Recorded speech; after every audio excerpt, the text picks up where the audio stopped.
Hi, everybody. I'm Tina from Thule. I'm the Global Brand Communications Director, and that basically means that I'm responsible for our brand. Um, a big part of our brand is our values and sharing our values with the world. And to do that in the best way, we decided back in the days that we wanted to find friends who inspire us and who share our values and wanted to tell the same stories that we wanted to tell the world, to try to make the world a better place and to try to inspire people to live an active life outdoors, but also to, of course, in the best possible way, use our products and be credible users and testers of our products. And when we did that, we decided to do this really by keeping it real, by not using any other agencies or anybody of external expertise, but to decide everything by ourselves, to bring everything in-house and to actually keep the story through everything we do with product development, through the people, the colleagues, the employees at Thule, and tell the same story internally as externally. That was a bit of a homework, something we really needed to dig into. But when we got it, we then got to decide who we wanted to do this together with. And we then decided to look at ambassadors around the world that we found being true to the Thule brand, being true to who we are as people and our values. And we decided to not work with anybody that we didn't want to have at your table back home for dinner. Friends who really were more than just people with the Thule logo on their chests, but actually people who wanted to become a part of our family, who wanted to be a part of the journey that we are on, who wanted to become somebody who would help in making us a credible brand in the outdoor industry. When we did this, we also decided to listen to these girls and boys who had so much to share, so much ideas of how to make the world a better place. And we wanted to make them tell their stories and make them come up with ideas on projects that we could do together. So we brought everybody together in an amazing event that we had in 2017, when all the Thule crew, we call this amazing team of global ambassadors, brand ambassadors for Thule crew. And we had a get together where we invited all of these people to Sweden. And during these sessions, our ambassadors started to talk to each other, and they shared their dreams and their projects and their initiatives that they wanted to make come true or that they already worked with. And we wanted them to pitch the ideas to us, so we had a chance to potentially help out, make them come true. Maybe they were already existing and we could support them to shine extra light upon it, maybe produce films to raise the awareness of these projects, but also create new projects together.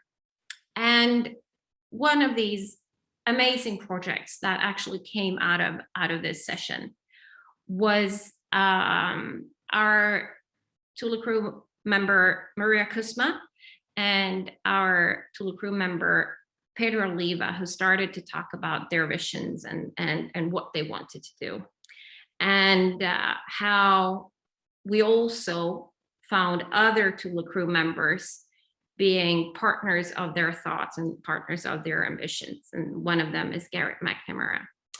And I'm excited, and I will let you have a look at a video that shares the recycle build project a little bit better than I do. And I'm excited for you to watch this together with me.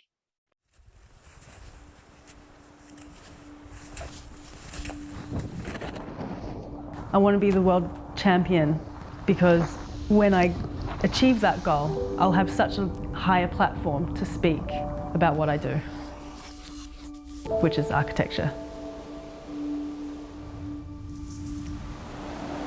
Hoje, para mim, o que faz sentido é me envolver em projetos que, por onde a gente vai passar, vai deixar um legado para o planeta, né? I serve big waves now to inspire people to make conscious choices and think about their actions.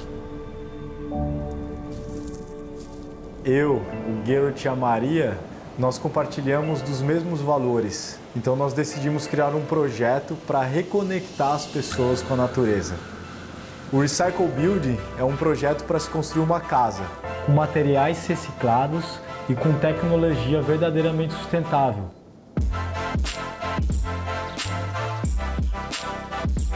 The main objective with the project is to implement systems and design methods that are simple and that can raise awareness to how buildings are made in general and how they can be made differently.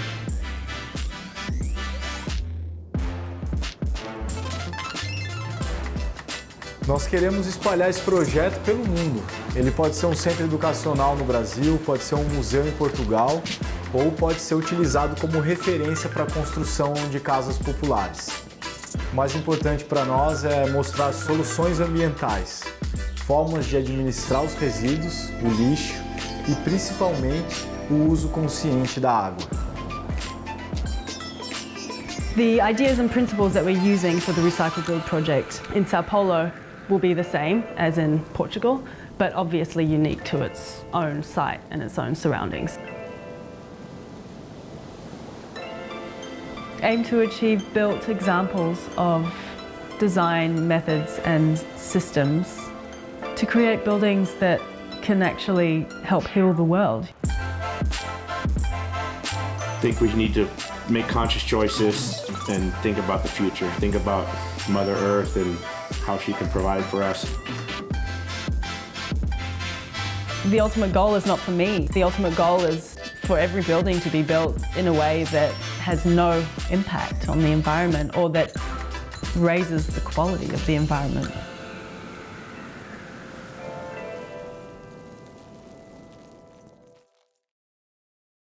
And we're back.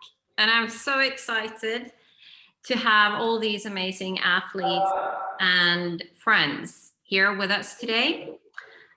As I said before, there are more than just people with logos on their shirts and pants. They are with us because of where they have their hearts. And I'm happy to introduce them to you. We have Garret McNamara here, we have Pedro Oliva, and we have Maria Kuzma. And over to Maria. Hey guys, so hope you enjoyed the video graphic from before. Thank you for watching, thank you for being here. I'm very grateful to be here and excited to talk about our project. So just some brief background about Recycle Build.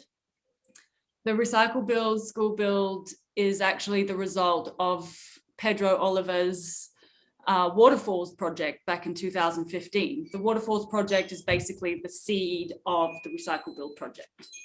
So Pedro had a research team and accumulated a lot of data, but I think Pedro is the one to describe the Waterfalls project, and then that will give us a good baseline to introduce the Recycle Build project, because it all is about water.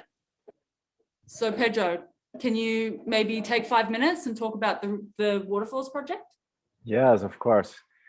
I think that's the reason I'm a part of the Thule crew. I'm a member of this amazing team, an amazing family. And in 2015, I started a project to study the river, and my goal is to prove the function of the waterfalls in the planet. And when I start making all this, put all these people together for doing that research, the research guys just asking me about, I help you, tell me, I help you to prove the functions, the waterfalls functions in the ecosystem, but you have to paddling all the river. And I just say yes in the exact moment. And I start just input in the in action this expedition when where I paddling 1,136 kilometers from the beginning of the rivers. That's the title for me, the source of the river. And after paddling all the river, more 1,000 kilometers, we have 100,000 data about the river, from the air, from the water. But the most interesting information coming from the society. And with that information is the result now coming and the recycle building project. One of the amazing informations is about all the houses here in Brazil, building a house and have your back to the river. Nobody see more to the river. The river now is dirty and have all this no more people no give more attention to the water, not understand the water coming from the river straight to our house, and that water come to our body and go to the sky, go to the ocean. All this is connected. And one of the solutions is that flip to the school and look to the river. And the best form to educate to the next generations is just bringing people's paddling or go down river. And when I met Maria the first time in Sweden, we have amazing moments, a lot of moments together. But in the end, like few minutes before leaving from the airport, I looked to the Maria and say, what's the reason of all this incredible and nice synergy here? And she's like that. I'm just have a lot of information from the river and about the water. And I tell her, let's build something together. And now we have this project with like 1,000 people collaborate, and we ready to building and pass that message to the world. I think this is it's the beginning of the project. And now we know the waterfall functions, and very clear for us, the rivers have this straight connection with the ocean. And I think that's the reason we are together right now. We are soldiers. You know, Garret is our like strong man to represent the ocean. I'm from the river and Maria from the mountains. And the recycle building try to connect all these elements and put in a nice message, and also show a new form to building and schools. Yeah, go Pedro. Yeah, so I mean, maybe we can talk more detail about it in the discussion in the breakout rooms, but like maybe we can talk a little bit more about how we came to doing a school, because it wasn't a school in the beginning. Like Pedro said, we left in the airport and we're like, we need to do a project. So Thule supported us to figure it out from nothing. And I went to Brazil and Pedro showed me all the data. He showed me the rivers. He introduced me to the council. We looked at sites. We figured out what we were brainstorming, which programs would be the best for this potential building that could be the solution to make a positive impact, to increase people's awareness with their connection with water and with nature. And first we wanted to do a community building, right, Pedro? Yes. Yeah. But the solution for us now is about the school system, you know. And after in the middle of this time we live in right now, the kids don't want to back to the school anymore, because everybody sit in line. You have a small windows, do not have action. Is nothing interesting to do in the school. The school system now is coming from the past, from 200 years ago. And for us, the goal is the flipping the school and see the river, and also create something interesting for the kids. Imagine you can tell to your friends, I go to the school for paddling. And also when you're paddling, you learn about the water, all the system you have, the water. The project is about water. And I have a few words here I think is good to represent. You have several ways to pronounce water, but all water speak to the same language and all interconnected on the planet. You know, the water coming from the mountains, past the rivers, go to the oceans and make the rain. Imagine when I send trash to the river, in the end go to the ocean. The ocean produce for us the oxygen and the rain. The water I have here in Brazil is dirt today. In a few days, probably in the Germany or in Europe, all the planet is connected. And the recycle building now for us is the tool to teaching the kids this, to show what's all this cycle, all this connected, and also bring to the rivers and make the kids connect with passion about nature. Because when you go to the river and enjoy the water, see the sunset, you see the trees coming in you like a love for nature. I think that's the best way to teach the kids, to show the way to preserve and save our resources. I think the technical information, I think Maria is important to you now. Tell how long time you studied, how many countries you traveling, how many people you put together to provide for us right now all that information and use the project to show something for the planet. Yeah, that's a good question, because everything that's gone into this project is an accumulation of a lot of information that I've learned through my years of traveling for work and also snowboarding. And then all of that information has come up to and been implemented into what we have decided to be a school building. So for example, I spent a lot of time in Bali. I studied a lot into like the bamboo architecture there. And from there, I learned that bamboo is a highly underutilized material.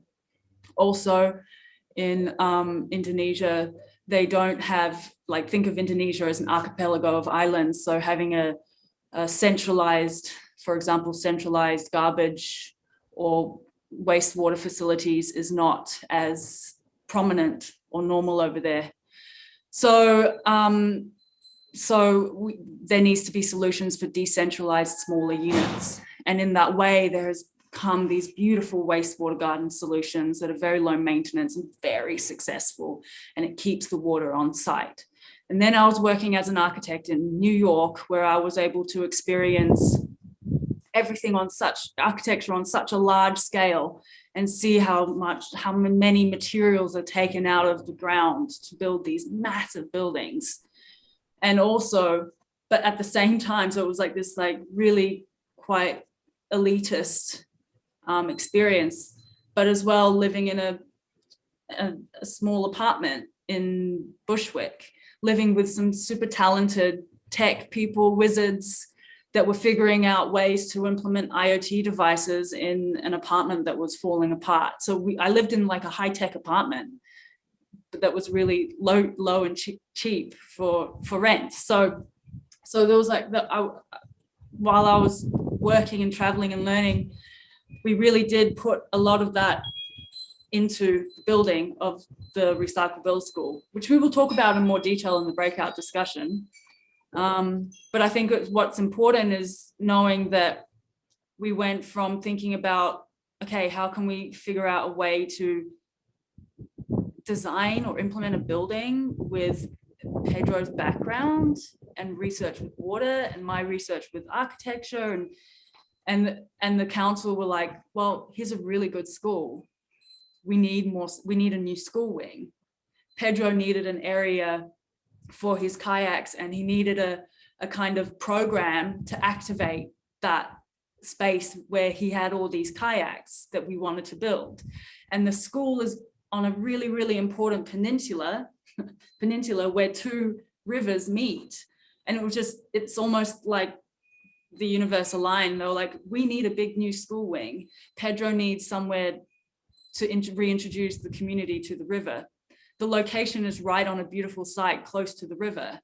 So it was like, we're able to have these two big classrooms, implement some toilets that showcases a successful low maintenance wastewater gardens. And then the school will be activating Pedro's kayaks, and the school and the kayaks and the spaces will all be used every day in a high, by lots of people. And then that goes on to Garret, because Garrett's doing a lot of work in Nazaré with children, and we're like, well, this must be recycle build number 2, right, Garret? Yeah, one of the things I think is really interesting about the building that is very important, and we're all not conscious of our wastewater and where it goes, and that was what made me very excited, is the systems that you were talking about and the systems that you're implementing. Can you share a little bit of how those systems work so people can kind of understand how we utilize the wastewater? Yeah. So basically what I saw in Indonesia that was being designed so beautifully is that, let's say there's a hotel that has a few different, our building has 5 toilets. So usually when you use a toilet, which you use every day, you just flush it and it goes down the drain and you don't think twice about it. And in Brazil, unfortunately, that a lot of the time goes straight into the river. So what our systems will do is you flush the toilets, and that goes through a series of tanks. The first tank is actually a vermiculture tank with a really specific type of worm that feasts off, sorry to say it, but that feasts off fecal matter and the toilet paper and everything. So like one thing, like there's a lot of different solutions for toilets, but what ends up happening is there's always some sludge in the tanks of fecal sludge. So trucks do end up having to come every 6 months to a year to empty the fecal sludge and get it processed by the municipality.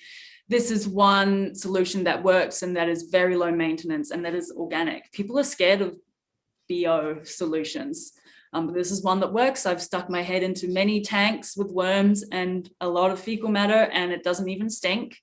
So the first tank is a fecal tank, and then with worms, and then it goes through a series of settling tanks, and then the water then goes into a series of like subterraneous wetland systems that are fed by plants and landscaping, and that's actually what we're using to basically structure the views from the building. The building itself, the schoolrooms are very open, so there's constant, so it's not like, it doesn't have a closed-in feeling. The school has an open feeling, lines of sight to the greenery, and that greenery is actually activated by the toilets, and the children know this. So the children know that, what's giving us this cooler space, cooler as in temperature-wise, and these beautiful textures and movement that's, making me feel more relaxed and more productive, as science says, is the waste that I just flushed down the toilet. And then the water, after it is fed through the wetland system, is then put into a holding pool where you can see how good the quality of the water is. And then that water is fed back to the toilets. And the children know this, and the building becomes an organism that the children know they are interacting with and are part of. And to be honest, we are nature. We are part of the environment that is a living organism, and we've lost that connection. So this building is just an example of one way we can get that connection back with children who are they are our future. So yeah. Hey Maria, Garret, one of the most amazing information we have in the project is about the forms. You bring a few years ago that incredible information is the square is because of our fear, and now you propose something like is a rounding cycle. you can tell more about the form of the school, because we completely change from the past and what's happening right now. And also one of the lines, when the square is in line, is more masculine. You know, when you build something more round in cycle, is a more feminine. And that's one of the incredible information, because that's the time to completely change the story and make different forms, and made a space more comfortable for the kids. Yeah, it was a decision. Yeah, you're right, Pedro. It was a decision that I think it was you were the one who kind of asked me in the beginning. You were like, we're just like these curves, like everything about that we wanted to use the building as a waste sink for waste materials, make it support the new circular economy, but there was still something wrong with the building that didn't make us feel right. And that was the right angles, you know, the four sides of the classroom, the four walls of the classroom. So we decided to cut out all the corners and figure out a way to go from a more linear design plan to a more circular design plan. And I mean, it's not an infinity circle, but in an abstract way it is. And it's just like the design of our floor plan, the design of the school really started to flourish when we decided to take out the right angles. And then in order to take out the right angles, we're like, okay, well, something that will really complement this is to introduce bamboo. And I had already learned about bamboo. So I was like, okay, we need to use bamboo. It's very important. And then that informed the design of the school even more, because we have two massive reciprocal towers, structural towers holding the building up, which like the diameter of each column is around 3 meters. So the children can walk through the columns, the bamboo columns, and look up through the building. And it basically, like the building, will have a feeling of like lifting off, but then the walls are circular and cob. So they're very like grounding walls and floors. So we'll have a really balanced effect of being a super grounded open space, but with that feeling of being like elevated from the bamboo materials. So I think this is a very important thing that is left out of school design as well. And it's like, it's important to start introducing spaces that are more inspiring and that bring the connection of nature inside and outside and kind of dissolve that border. Right? I think it would be interesting to listen a bit into Garret and his engagement with kids, but also how you three started to talk about working with Garret as well with the Recycle Build project. Yeah, it was perfect timing. Maria and Pedro came over to Portugal when we were starting to build our warehouse in Nazaré at the harbor. And we implemented all these recycled materials, and then the waste management system, the main hub where it all goes to, was put in place. And now we're figuring out how to utilize it in the garden.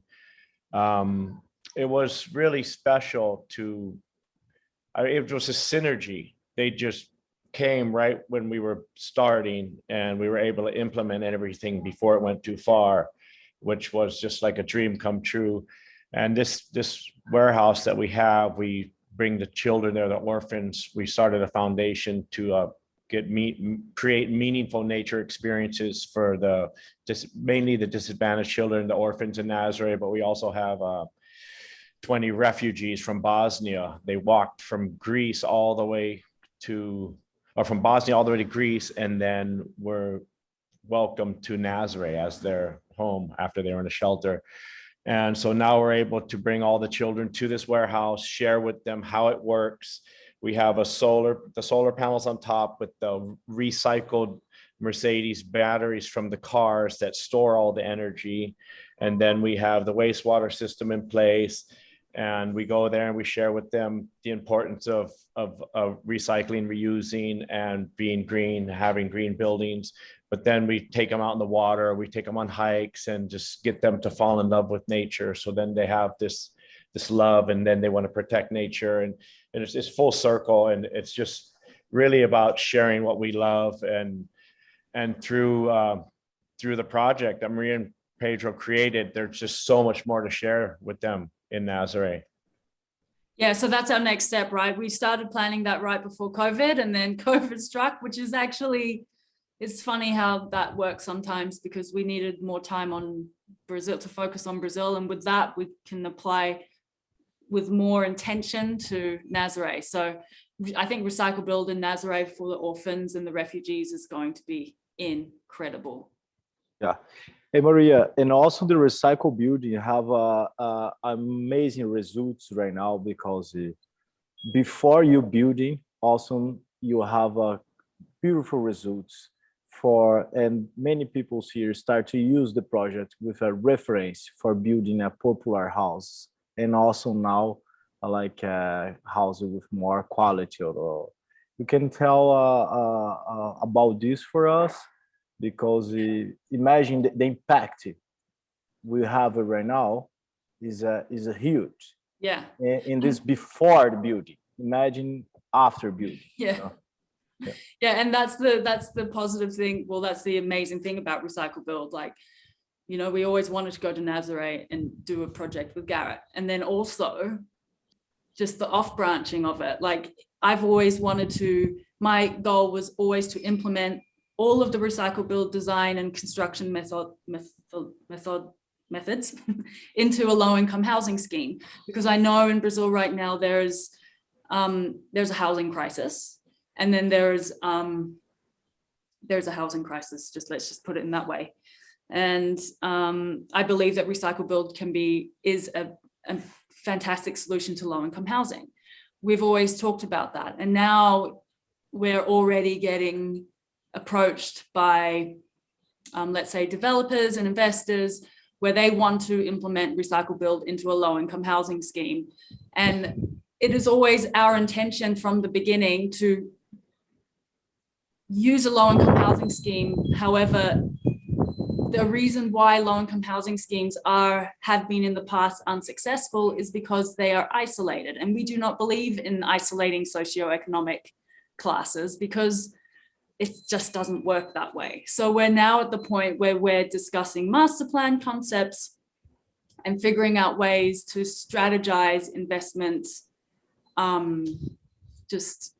navigate the investment scheme of things to implement a low-income housing scheme amidst a medium to high income housing scheme. So basically a development that integrates everything, where we can upscale the amazing low decentralized wastewater garden systems, the amazing IoT devices, using the buildings as a waste sink to support a circular economy and get waste materials out of the environment, waste construction materials out of the environment, because countries can have up to 30% of its overall waste coming from the construction industry.